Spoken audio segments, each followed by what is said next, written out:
Everyone, হ্যাঁ, আমার প্রথম রাখি শেষ হয়ে গেল। এখন সেকেন্ড রাখি নিতে যাচ্ছি আমার জেঠুর বাড়িতে, মানে আমার দিদি রাখি দেবে এখন। তো চলো যাই, বাকিটা তোমাদের সাথে আবারও শেয়ার করব। তো আবারও গুটি গুটি পায়ে ছুটলাম জেঠুর বাড়িতে দিদির হাতে রাখি নেব বলে। তো গিয়ে দেখলাম দিদি সব কিছু রেডি করতে বসলো। তারপর আমিও দিদির সাথে বসে বসে সব কিছু দেখছিলাম, আর তার মধ্যে মা সব কিছু দিদিকে রেডি করে দিচ্ছিল। রাখি বলে কথা, ভাইদের জন্য একটু না একটু তো কিছু করবেই। ভাইফোঁটা রাখি মানে ভাই বোনদের সম্পর্কের একটা অনুষ্ঠান। তো ছিল এখানে জেঠু আর মা। তারপর আমিও বসে পড়লাম লক্ষ্মীমন্ত হয়ে, যে দিদির কাছ থেকে রাখি নেব। তো হ্যাঁ, এটা হলো রাখির দ্বিতীয় ধাপ।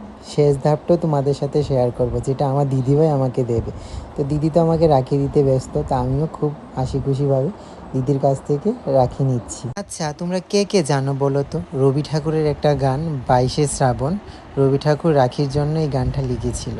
যদি কেউ জেনে থাকো আমাকে জানিও তো কমেন্টে। হ্যাঁ, আমি জানি কম বেশি অনেকেই জানো, রবি ঠাকুরই রাখি বন্ধন চালু করেছিল সব্বার মনে। কথা বলতে বলতে এদিকে দিদি আমার রাখির গিট হাতে বেঁধে দিল, আর আমিও রাখি হাতে নিয়ে নিলাম। তো এইভাবেই থাক দিদির আমার সম্পর্ক। তো তারপর দিদি আমাকে মিষ্টিমুখ করিয়ে দিল, আর আমি দিদিকে মিষ্টিমুখ করিয়ে দিলাম। শুধু আমাদের না, প্রত্যেকটা ভাই বোন দাদা দিদির থাক এই মিষ্টি মধুর সম্পর্ক। তো তারপর দিদিকে আমি গিফট দিয়ে দিলাম, আর দিদি দিয়ে দিল আমাকে গিফট। তো তার জন্য দিদিকে অসংখ্য ধন্যবাদ। তো গিফট নিয়ে আমরা হাসাহাসি করছিলাম। তো তারপর আমাদের একটা ফটো ভিডিও নেওয়া হলো। খাওয়া দাওয়া করে এবার বাড়ি ফেরার পালা।